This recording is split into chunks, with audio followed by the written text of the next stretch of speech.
오늘 이 시간 우리에게 주시는 하나님 말씀은 신약 성경 골로새서 1장 말씀입니다.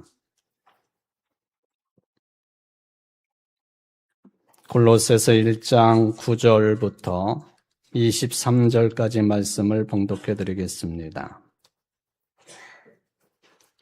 이로써 우리도 듣던 날부터 너희를 위하여 기도하기를 그치지 아니하고 구하노니 너희로 하여금 모든 신령한 지혜와 총명에 하나님의 뜻을 아는 것으로 채우게 하시고 주께 합당하게 행하여 범사에 기쁘시게 하고 모든 선한 일에 열매를 맺게 하시며 하나님을 아는 것에 자라게 하시고 그의 영광의 힘을 따라 모든 능력으로 능하게 하시며 기쁨으로 모든 견딤과 오래 참음에 이르게 하시고 우리로 하여금 빛 가운데에서 성도의 기업의 부분을 얻기에 합당하게 하신 아버지께 감사하게 하시기를 원하노라.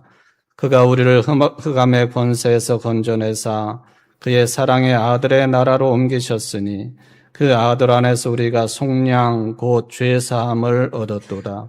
그는 보이지 아니하는 하나님의 형상이시요 모든 피조물보다 먼저 나신 이시니 만물이 그에게서 창조되되 하늘과 땅에서 보이는 것들과 보이지 않는 것들과 혹은 왕권들이나 주권들이나 통치자들이나 권세들이나 만물이 다 그로 말미암고 그를 위하여 창조되었고 또한 그가 만물보다 먼저 계시고 만물이 그 안에 함께 섰느니라. 그는 몸인 교회의 머리시라. 그가 근본이시요 죽은 자들 가운데서 먼저 나신 이시니 이는 친히 만물의 으뜸이 되려 하시며 아버지께서는 모든 충만으로 예수 안에 거하게 하시고 그의 십자가의 피로 화평을 이루사 만물 곧 땅에 있는 것들이나 하늘에 있는 것들이 그로 말미암아 자기와 화목하게 되기를 기뻐하심이라.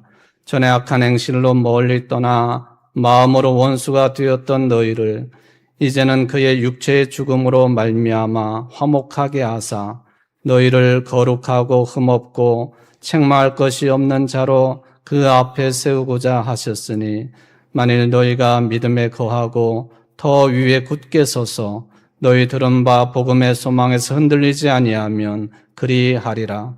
이 복음은 천하 만민에게 전파된 바요 나 바울은 이 복음의 일꾼이 되었노라. 아멘. 이는 하나님의 말씀입니다. 하나님께 감사합니다. 우리 모두가 하나님의 사랑으로 허락받은 2026년 벌써 반년에 해당되는 6월 첫째 주일 예배입니다. 오늘 예배에 참여한 여러분 모두에게 하나님께서 많이 허락하시는 온전한 평강에 충만하시기를 주의 이름으로 축원을 드립니다. 우리나라는 6월을 보통 호국 보훈의 달이라고 하는 특별한 별칭으로 맞이를 합니다. 나라와 민족을 위해 헌신하시고 희생하신 분들을 기억하고 또 감사하는 달이라고 하는 개념이 들어 있습니다. 그 근거를 따져보면은 어제가 이제 현충일이었고요. 6월 25일은 동족 간의 전쟁의 비극이었던 6.25 발발 76주년을 또 기억하는 날이 바로 돌아오게 되어 있습니다. 또 한 가지의 날은 우리에게 좀 생소하기는 하지만은 2010년도에 제정이 된 날인데 6월 첫날 6월 1일을 의병의 날이라 그렇게 정해놓고 지키도록 되어 있습니다.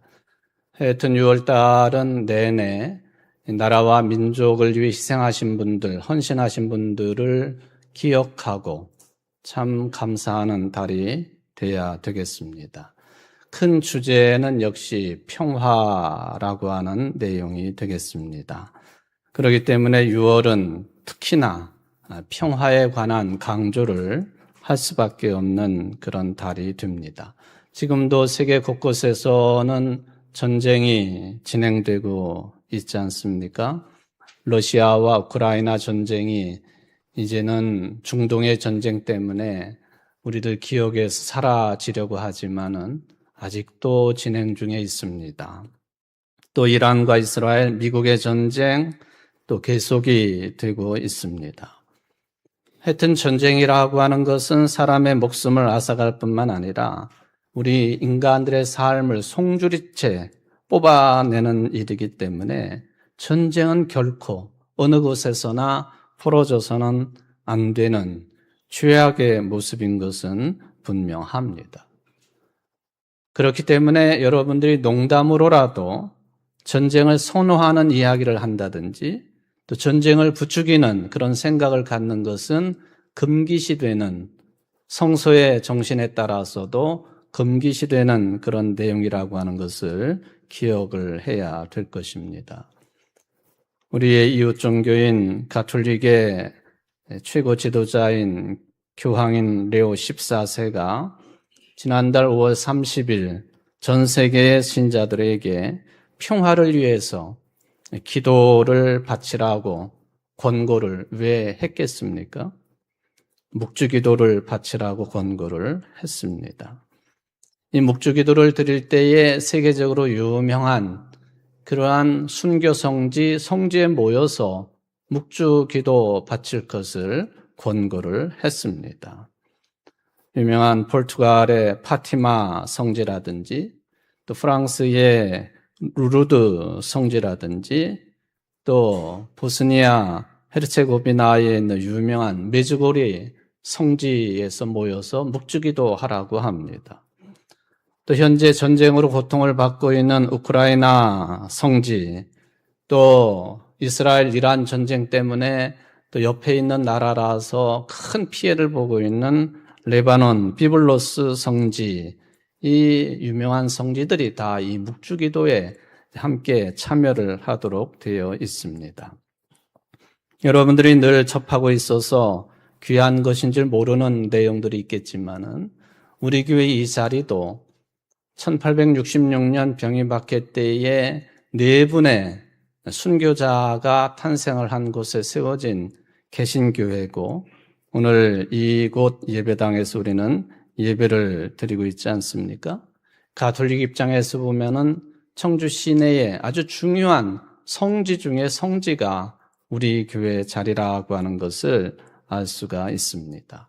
사진으로 보시면은 그래서 순교 성지를 조그맣게 가톨릭이 돈을 들여서 꾸미기는 한 것이지만은 우리 교회가 넓은 마음으로 이것을 품고 허용을 해서 지금처럼 순교 정원이 만들어져 있습니다.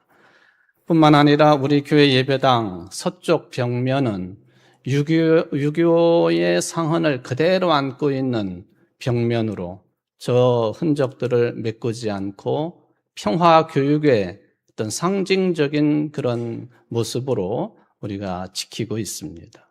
6.25 전쟁 당시에 우리 교회 예배당을 인민군들이 사무실로 빼앗아 사용을 하는 바람에 받은 공격의 흔적이요.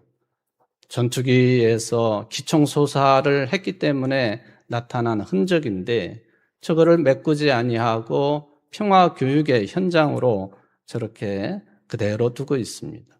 우리 교회를 순방하고 있는 수많은 교회들, 기관, 단체들이 있는데 우리 교회가 이야기할 내용들이 참 많지만은 가장 흥미있게 바라보는 것이 바로 저것입니다. 6.25 때 왜 저렇게 탄흔히 이 교회당에 그대로 남아있느냐고 복잡한 설명이지만은 평화교육의 현장입니다 하는 것으로 저는 설명을 합니다. 지난해 성탄절날 청주의 모 방송국에서 우리 교회 이러한 흔적을 평화와 공존이라고 하는 주제를 가지고 다루었을 만큼 우리 교회도 아주 중요한 평화의 파수꾼의 역할을 감당한 역사를 품고 있다 하는 것을 우리는 늘 기억을 하고 있습니다. 어쨌든 평화에 대한 계속적인 언급이라고 하는 것은 우리가 참 힘든 일이기는 하지만은 각 개인이 자신의 능력이나 의지를 다해가지고 평화를 이루는 삶을 살겠다고 하는 다짐의 표시라고도 생각을 해봅니다. 예수님께서 마태복음 5장에 팔복의 말씀을 주셨을 때에 바로 이 평화에 대해서도 말씀을 하셨습니다. 그러므로 우리들이 평화가 없다든지, 우리의 마음이 또 우리의 생각에 평화가 없다든지, 그래서 하나님께 대한 경건한 삶을 누리지 못한다고 한다면 그것 자체가 이미 하나님께 대해서는 실패한 인생의 삶이라고 하는 것을 늘 염두에 두어야 될 것입니다.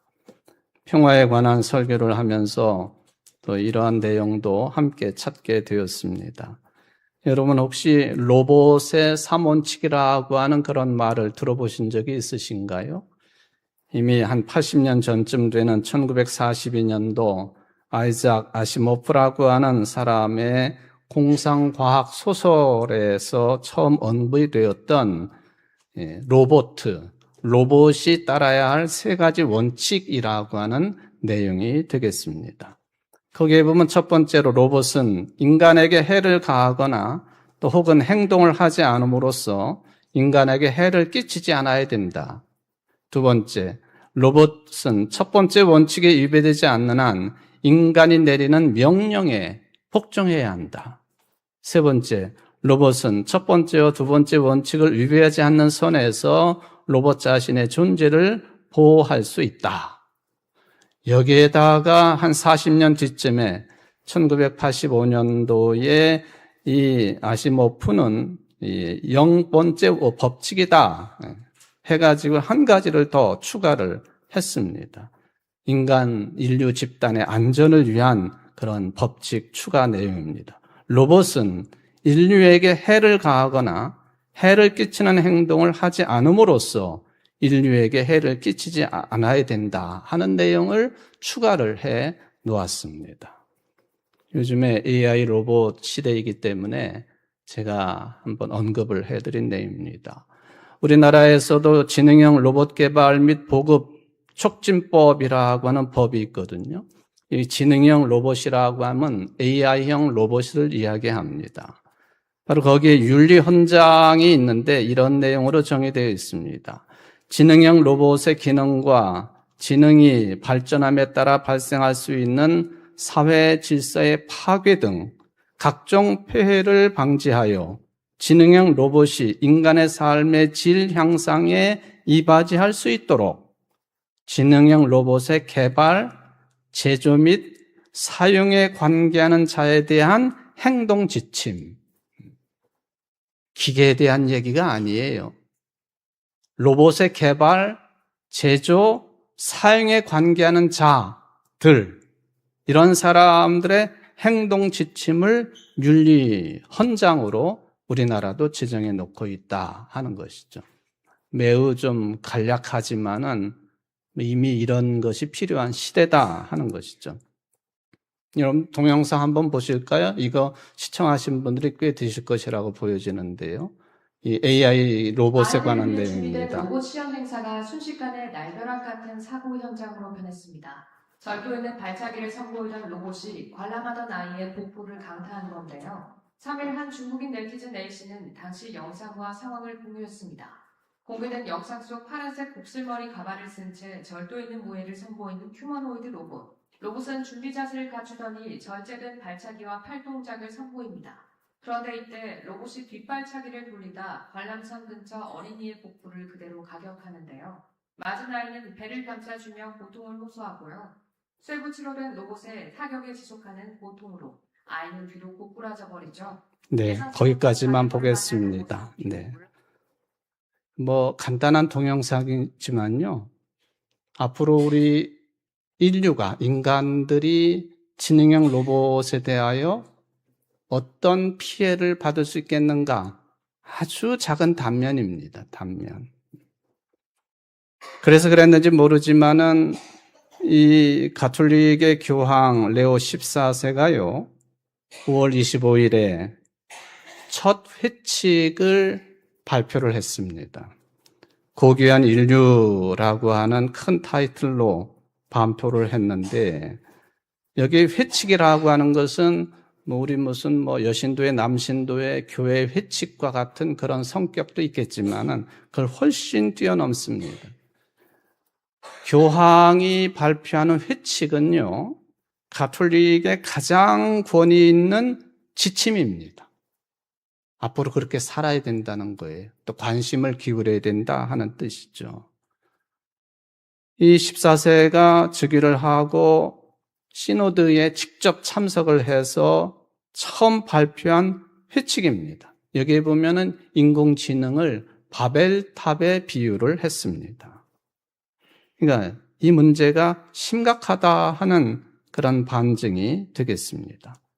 그래서 교황은 인공지능 AI는 무장 해제해야 한다. 경고죠. 모든 사람이 이게 유일한 존재들인데, 대체될 수 없는 존재들인데 인간 존엄의 가르침을 다시 환기해야 된다 하는 것을 이 회칙에 담아 놓았습니다. 그러니까 교황이 이 시노드에 참석을 했을 뿐만 아니라 기자회견도 참석을 해서 그 회칙의 배경과 취지를 직접 설명을 할 정도로 심각한 내용으로 받아들이고 있다. 그런 이야기입니다. 시노드라고 하는 이 회의체는요, 우리 장로교회의 총회보다는 규모가 작은, 노회보다는 규모가 큰 그런 회의체를 시노드라. 근데 우리는 보통 우리 교회는 충북노회에 소속되어 있는데 다른 외국인들한테 소개를 할 때 충북 시노드라 그렇게 소개를 하기는 합니다. 근데 노회보다는 훨씬 더 범위가 큰 그런 회의체다. 총 82쪽 분량입니다. 82페이지. 서문 5장으로 245항으로 구성된 회칙이에요. 이 AI와 자율무기에 대해서, 노동에 대해서, 인간 존엄에 대해서, 소수 기업에 집중된 기술 권력 문제 등에 대해서 논의를 했습니다. AI의 영향력이 갈수록 커지는 상황 속에서 보다 구체적으로 실업의 가능성, 교육의 미래, 인간 자유의 보호, 청소년들, 어린아이들의 지나친 디지털 기기 사용에 대해서, 암호화폐에 대해서, 경제적인 양극화에 대해서, 사이버 공격 등등에 대해서 언급하면서 이걸 제안을 한 내용이 레오 14세의 첫 번째 회칙이라고 하는 것이죠. 그래서 우리 개신교회에서도 다른 종교들에서도 이 가톨릭이 내놓은 이 내용을 가톨릭의 문제라 생각하지 아니하고 전 인류적인 문제라 생각하고 이 내용을 읽어야 되고 접해야 되고 연구해야 되고 삶에 적용해야 된다고 하는 분위기가 형성되고 있는 것으로 알고 있습니다. 제가 자세한 내용들을 다 말씀을 드릴 수는 없지만은 여러분들도 관심을 가지고 교황 레오 14세가 첫 번째로 발표한 회칙, 존엄한 인간, 인간의 존엄성에 관한 이 내용, AI와 관련된 이 내용을 한 번쯤은 다 읽어볼 필요가 있겠다라고 생각을 해봅니다. 근데 이번 회칙 발표가 역사적인 의미를 가지고 있습니다. 언제 이것을 사인을 했고 발표를 했느냐? 이거를 따져보면은 역사적인 의미가 더욱 뚜렷해집니다. 레오 14세가 5월 15일에 이 회칙의 서명을 먼저 했습니다. 그리고는 이제 기자회견을 한 10일 뒤에 한 것이죠. 그런데 이 5월 15일이 어떤 날이냐 하면은 이미 135년 전에 그때는 레오 13세 시절입니다. 교황이죠. 바로 이 레오 13세가 노동과 자본의 문제를 다룬 회칙인 이 라틴어입니다만은 이게 레룸 로바룸 시대의 새 것이라고 하는 뜻이에요. 시대의 새 것이라고 하는 회칙을 말하자면은 서명한 날과 같은 날 135년 뒤에 5월 15일 날 레오 14세가 인간의 존엄성에 관한 AI 문제에 서명을 한 거예요. 이거는 굉장히 중요한 시사점입니다. 그럼 135년 전은 어떤 때냐? 산업혁명 시대입니다. 산업혁명을 맞이해서 교회가 어떤 자세를 가져야 되고 무엇을 할 수 있겠느냐? 그리스도인들이 무엇을 할 수 있겠느냐? 그것을 고민하고 레오 13세가 서명을 해가지고 시대의 새 것이라고 하는 회칙을 발표한 것처럼 이번에 레오 14세도 레룸 로바룸 시대의 새 것, 오늘날의 시대의 새 것은 바로 인공지능 시대의 인간의 존엄성이 어떻게 드러나야 되겠느냐, 이 관심사라는 거예요. 산업혁명의 무수한 단점들이 이미 드러나 있지 않습니까? 오늘 오후에 우리가 환경주의를 맞이해가지고 다큐멘터리를 시청을 할 터인데 그 후유증이에요. 다 후유증입니다. 가톨릭의 교황이지만은 중요한 통찰을 던져주고 있다고 하는 것입니다. 왜냐하면은 산업혁명 때에 걱정됐던 그 내용, 똑같은 내용은 아니지만은 인공지능 역시 같은 길을 걸을 가능성이 높기 때문에 그렇습니다.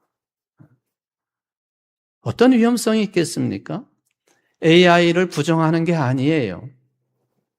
AI 기술 자체의 발전을 막아세우는 게 아닙니다.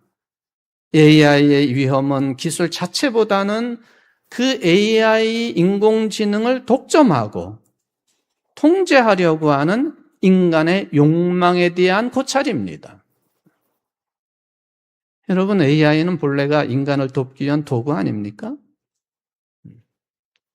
의료 활동을 개선하고 노동시간을 줄이고 지식을 확장하고 생산성을 높일 수 있는 도구예요.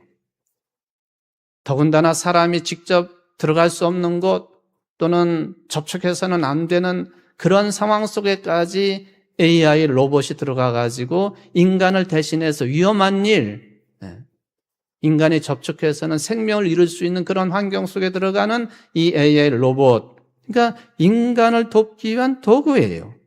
문제는 이 인공지능 AI 로봇이 자본과 권력의 논리 속으로 빠져들어갔다고 하는 거예요. 이게 굉장히 위험한가라는 거죠. 우리나라도 최근에 AI 문제를 굉장히 발빠르게 대처를 하고 있습니다만은 속으로는 저는 걱정을 많이 합니다. 그래서 무엇을 위해서 할 것인가? 도구로 끝날 것인지 아니면은 이것을 자본과 권력의 논리로만 해석을 하고 받아들일 것인지 주의를 환기하고 양심을 일깨우고 인류가 나아갈 수 있는 인간 존엄의 길을 AI를 통해서 찾는 것이 바른 길인데 그럴 수 있겠느냐 하는 것이죠. 결국에 레오 14세 교황의 회칙은 위대한 인간성이 던지는 가장 근본적인 질문이 있는데 그것은 기술에 던지는 질문이 아닙니다. AI 그 자체 기술에 던지는 게 아니에요. 인간에게 대한 질문이에요. 사람에게 대한 질문입니다. 우리 인간 자체는 임하고 되고 하나님의 형상대로 창조된 존엄한 존재로서의 그 가치를 계속해서 누릴 수 있겠느냐? 아니면 지배당할 것인지, 아니면 독점력을 가지고 있는 그런 탐욕스러운 손들에 의해서 여타의 대부분의 하나님의 형상들이 파괴의 길로 들어설 것인지, 얼마나 강력한 인공지능을 로봇을 만들 수 있는가? 그게 문제가 아니라는 거예요. 그 강력한 기술을 손에 쥔 인간을 누가 통제할 수 있겠느냐?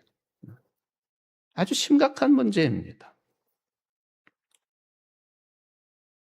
우리의 탐욕이 얼마나 큰 문제인지 말로 다 알 수 없습니다.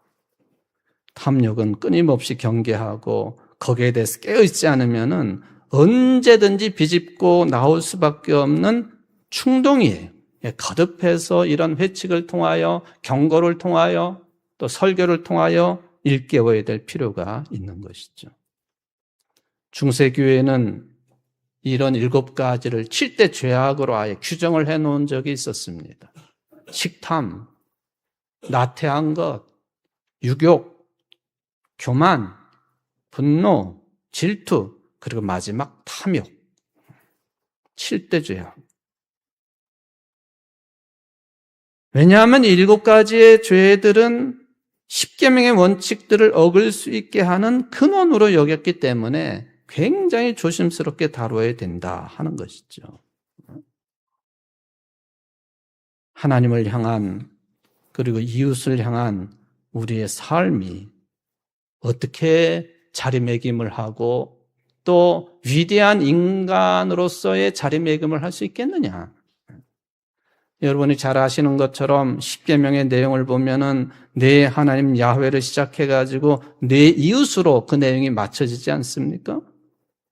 그 중간에 서 있는 우리로서는 위로는 하나님을 사랑하고 아래로는 이웃과 함께 살아야 되는 것인데 바로 하나님과 이웃이라고 하는 중요한 대상을 십계명에서 확인을 해주고 있는 것인데 온전한 마음가짐이 이 AI, 인공지능 때문에 어떻게 될는지 그것 때문에 우리가 참 두려워하고 있다. 평화스러운 질서가 전쟁 때문에도 이게 큰 위험 속에 놓여 있지만은 요즘 세상은 AI 때문에도 더 그렇다 하는 것을 참 생각하지 않을 수가 없겠습니다. 여러분 서기 313년 그러면은 금방 뭐가 떠오르시나요? 서기 313년. 지금부터 1700년 전쯤 일인데 그때 무슨 일이 있든지 지금 우리랑 뭔 상관이 있겠어요? 그죠? 우리나라로 치면은 어느 시대일까요? 삼국시대? 서기 13년 2월 3일? 우리 기독교의 입장에서 보면 아주 큰 사건이 있었던 날입니다. 전쟁이 아니라 유명한 로마의 콘스탄틴 대제가 말하자면 메디올라늄, 옛날에 밀라노를 그렇게 불렀습니다. 메디올라늄, 바로 밀라노에서 칙령에 서명을 한 날입니다. 밀라노 칙령에 서명한 날이다. 밀라노 칙령이라고 하는 이야기는 저도 설교 시간에 수없이 반복한 내용이고 여러분들도 잘 알고 있는 내용이죠. 기억을 해둬야 될 연도입니다. 서기 313년 그것도 2월 3일.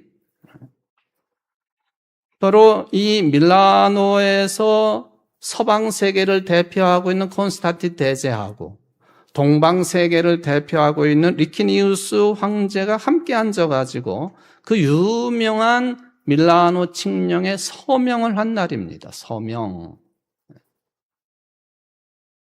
그래서 313년을 우리는 밀라노 칙령이 발표된 해다 그렇게 알고 있는데 실은 이 2월 3일은 두 왕이 앉아가지고 서명한 날이고요. 공식적으로 발표된 날은 그 뒤로부터 4개월 뒤인 6월 달에 6월 13일에 제가 오전 시간에는 아마 12일이라고 얘기를 한 것 같은데 6월 13일에 공식적인 발표가 지금의 튀르키예인 이즈미르하고 다른 곳입니다. 이즈미트라고 하는 곳에서 공식적으로 이러한 칙령을 발표를 합니다. 그런데 참 뒤늦게도 1978년도에 밀라노에 가보면 산조르노 알 팔라츠라고 하는 성당이 있는데요. 여기에 명판을 하나 만들어서 놓았습니다. 밀라노 칙령을 기념하는 명판입니다. 사진으로 보시면은요. 여기 이제 저도 다 못 읽는 번역기를 동원해야지 읽을 수 있는 내용인데 저 파란색으로 칠해놓은 저것이 바로 밀라노 칙령이라고 하는 그런 뜻, 이딕트 오브 밀란이라고 하는 표기입니다. 그리고 그 밑에 줄에 313년에 밀라노 칙령이 발표된 곳이다. 그런 이야기죠. 바로 이 성당 자리는 원래가 황제가 살던 궁전터에 세워져 있습니다. 그러니까 이 지금의 이 팔라츠 성당에 이 명판을 해놓은 것은 바로 궁전터였기 때문에 거기에서 서명을 했다 하는 그런 뜻이 되겠습니다. 거기 보면은 밀라노 칙령, 콘스탄티누스와 리키니우스는 313년에 이를 통해 기독교인들이 자유롭게 신앙을 고백할 권리를 인정했으며 이는 전 세계의 종교의 자유에 대한 모범이 되었다 하는 내용이 313년 밑에 내용에 쓰여져 있는 것을 볼 수가 있겠습니다. 어쨌든 우리는 313년에 기독교를 말하자면 공인을 했다. 다른 일반 종교와 똑같은 종교로 인정을 하는 해가 313년이다라고 알고 있습니다. 물론 어떤 배경하에서 이런 일이 있었는지에 대해서는 복잡한 내용이기 때문에 다 생략을 하겠습니다만 바로 이 밀라노 칙령이 발표되기 직전까지도 기독교인들은 아주 엄청난 박해 속에 있었습니다. 그 중에 디오클레티아누스라고 하는 황제 303년, 그러니까 칙령이 발표되기 10년 전입니다. 3월 달에 아예 기독교를 뿌리 뽑기 위한 칙령을 연달아서 발표를 했습니다. 다른 칙령이죠. 예배를 금지시키고 교회를 파괴하고 성경을 불태우고 기독교인 공직자들은 공직에서 다 쫓아내고 교회 지도자들은 시민권을 박탈하고 체포하고 로마 제국의 요구에 따르지 않을 경우에는 온갖 고문을 다 당하며 죽어갔습니다. 날카로운 칼로 신앙인들의 손가락을 난도질을 하지를 않나, 쇠를 녹여가지고 그리스도인들의 머리 위에 몸에 붙지를 않나, 어떤 그리스도인은 산채로 창자를 뽑히지를 않나, 다 너무 기괴한 그런 고문과 죽임을 당했기 때문에 말로 다 설명할 수 없는 그런 내용들이에요. 하다 재판관들이 더 이상 새로운 고문 방법을 고안할 수 없게 되니까 마구잡이로 죽입니다. 그리스도인들의 눈을 뽑고 사지를 절단을 하고 산채로 그리스도인들을 기둥에 매달아가지고 거기다 불을 붙여가지고 밤에 횃불로 사용을 하고, 그리고 10년 뒤에 기독교가 드디어 일반 종교와 똑같은 종교로 인정을 받았다. 하나님의 역사가 아니고서는 해석이 되지 않는 그런 내용입니다. 밀라노 칙령의 내용을 보면요, 기독교를 일반 종교와 똑같이 인정을 한다. 그리고 이전에 교회와 기독교인의 재산을 몰수한다고 하는 법령을 백지화한다. 그동안 몰수했던 재산을 국가가 반환을 한다. 개인적으로 빼앗은 것은 개인이 갚는다 하는 그런 칙령에 서명을 하고 6월 13일에 그게 발표가 되었다 하는 것이죠. 그런데 이 콘스탄틴 대제라고 하는 사람이요, 단적으로 보면은 세례를 받아야 되는데 세례를 끝까지 안 받습니다. 계속 미루어요. 세례받기가 두려웠던 거죠. 죄를 회개해야 되고 용서를 받아야 되고 세례받고 성령의 선물로 받아야 되는데 그게 두려웠던 거죠. 그런데 그 이면에 보면요, 이 사람은 철저하게 태양신을 믿었던 사람입니다. 그럼에도 불구하고 태양신을 믿었던 사람이 기독교를 공인하고 파격적으로 우대한 이유가 무엇일까? 당시에 내외적으로 위협을 받고 전국이 불안하고 종교적으로 갈등과 분열로 어지러워지는 이게 제국의 평화를 이루기 위해서는 기독교를 활용하지 아니하고서는 안 된다. 왜냐하면 당시에 로마의 시민들 20%가 이미 기독교인들이었습니다. 기독교를 이용하지 아니하고서는 제국의 평화를 이룰 수 없겠다. 이 판단을 했던 것이죠. 나쁘게 표현하면 기독교를 이용한 사람이었다. 실제로 그가 죽을 때까지 로마 종교계의 최고 사제직을 뭐라고 불렀느냐 하면은 폰티펙스 막시무스, 그러니까 자기가 황제이면서도 종교계의 최고 사제직인 폰티펙스 막시무스라는 칭호를 죽을 때까지 유지한 사람이 콘스탄틴 대제입니다. 그리고 세례는 좀 계속해서 미루고. 어쨌든 우리 기독교 입장에서 보면은 좋은 일이었지만은 기독교가 공인이 되고 그리고 태양신을 섬기던 사람이 주도적으로 제국의 평화를 유지하기 위해서 이것을 이용하기는 했지만은 기독교는 그 뒤로부터는 부흥을 하지요. 예배당을 어마어마한 규모로 짓기 시작을 하지요. 그로부터 300년대에 기독교의 뜻있는 사람들은 광야로 나갑니다. 타락했다 이거죠. 기독교인이 되면은 공직사회로 들어가는데 혜택을 보고 세금도 면제를 해주고 좋은 것 같지만은 기독교가 이미 타락의 길로 들어섰다. 오늘 여러분 성경 말씀을 보면요. 골로새 교회에 주신 말씀인데요. 혼합주의를 경계하는 말씀입니다. 에바브라가 세운 골로새 교회, 에바브라부터 보고를 들었는데 이런 문제였습니다. 누가 철학과 헛된 속임수로 너희를 사로잡을까 주의하라. 이것은 사람의 전통과 세상의 초등학문을 따름이요 그리스도를 따름이 아니니라. 혼합주의, 싱크레티즘이라고 하는 혼합주의를 경계하라고 하는 사도 바울의 골로새 교인들에게 보낸 편지 내용입니다.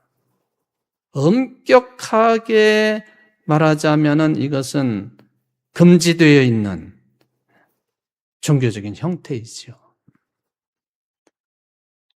출애굽기 20장 5절에 보면은 너를 위하여 새긴 우상을 만들지 말고 또 위로 하늘에 있는 것이나 아래로 땅에 있는 것이나 땅 아래 물속에 있는 것을 어떤 형상도 만들지 말며 그것들에게 절하지 말며 그것들을 섬기지 말라.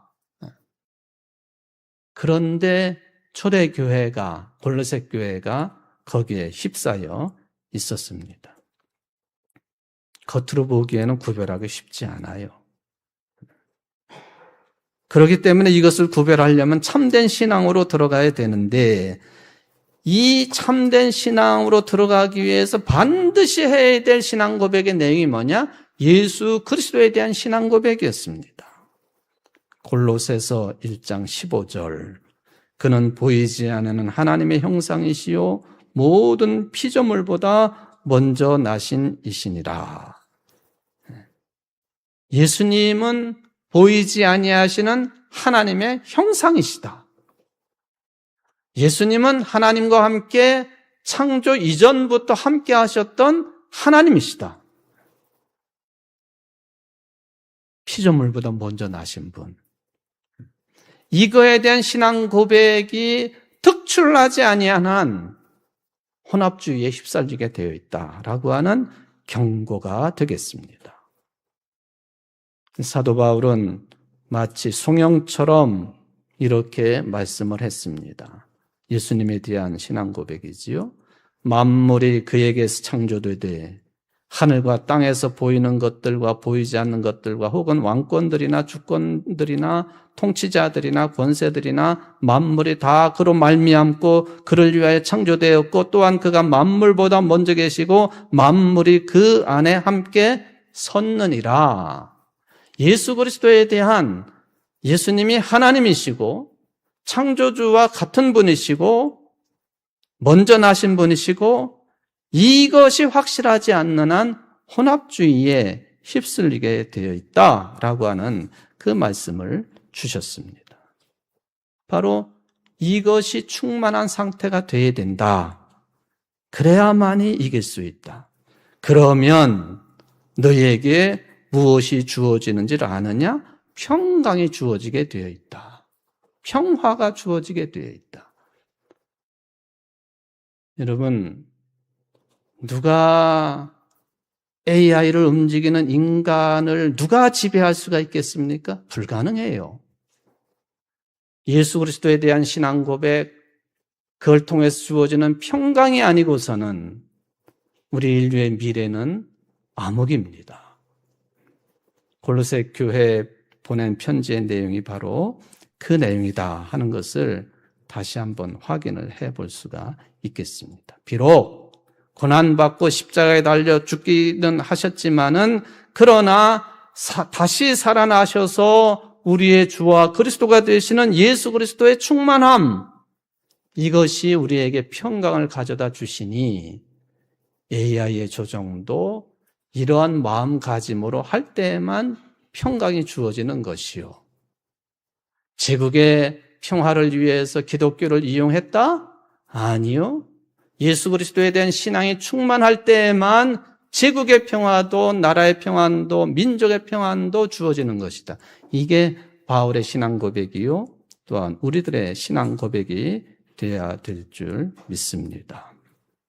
바울의 심정으로 여러분들에게 묻습니다. 여러분은 이러한 충만함으로 충만하신가요? 여러분의 영혼이 예수님의 평강으로 더 풍성해지셨나요? 아니, 더 가까이 가려고 노력하고 계시는가요? 이런 질문을 외면하지 말고 삶의 화두로 붙잡고 사시는 여러분들 되시기를 바랍니다. 그래야 살아날 수 있어요. 그래야 영원한 생명의 이때에 살 수가 있는 것이죠. 기도하시겠습니다. 사랑의 하나님 아버지, 십자가의 피로 이루신 평화와 자유를 우리는 누리고 있음에도 그 고마움도 잊어버리고 감사함도 잊고 살아가고 있는 무지랭이와 같은 사람들입니다. 이 시대에 우리를 휩싸고 있는 수많은 논리와 그리고 AI의 공격 앞에서 우리들이 어떻게 질서 있게 그리스도인으로서의 삶을 살아갈 뿐만 아니라 세상에 나아가 증언할 수 있는 증인으로 살 수가 있겠는지를 화두로 붙잡고 살아갈 수 있는 우리 청주제일교회 교인들이 되게 하시고 이 신앙 공동체 그리고 이 사회 인류 사회가 될 수 있도록 축복하여 주옵소서. 평화의 하나님 우리들과 함께하여 주옵소서. 예수님의 이름으로 간절히 기도하옵나이다. 아멘.